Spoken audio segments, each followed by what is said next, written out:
The global stock take is extremely important because it's about assessing climate chokes and identifying gaps.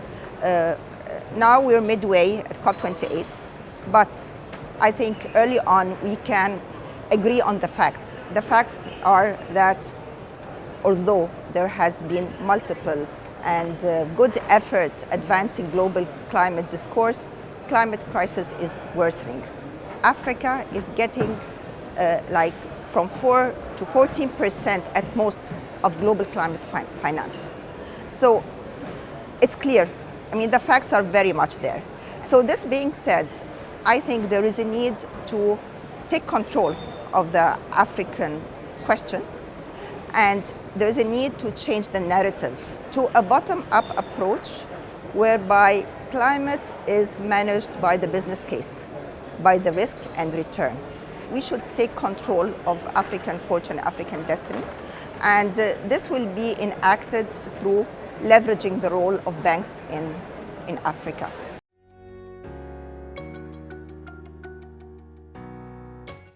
Climate change and decarbonization urge system transformation. So now we have Paris agreements, we have frameworks, we have conceptual maturity somehow. What we do not have is the business model to deliver on that. And financial institutions are not there yet. And financial institutions are the shortcut to enact the transition because we bankroll all other sectors. I experienced it firsthand at CIB with the successful issuance of the green bond. We were able to establish a new business model that helped us to monetize the environmental and social risks and returns.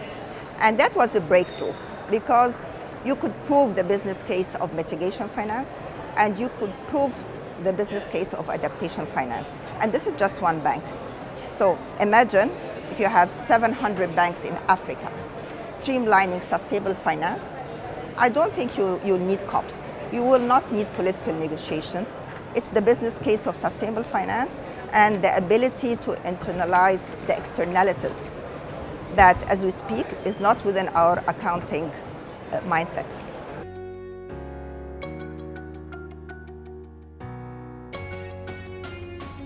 We are very much obsessed with mobilizing finance. It's very important, but what we should focus on is establishing our systems, establishing the infrastructure that would attract finance, whether it's global finance, whether it's local finance from Africa. And let's, again, have a look at the big picture for Africa. A decade ago, Africa was labeled as the youngest,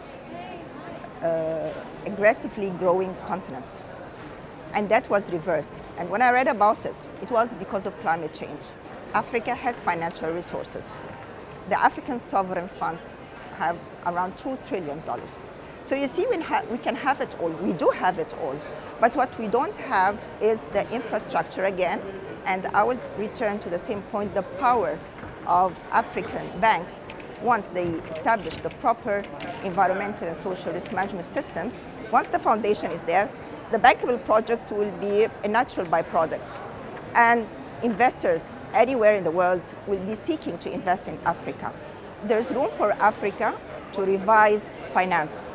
And I always say the African financial industry has a clean slate. We did not cause the financial crisis and we did not cause the climate crisis. So we have this opportunity of injecting fresh thinking and revising the financial industry.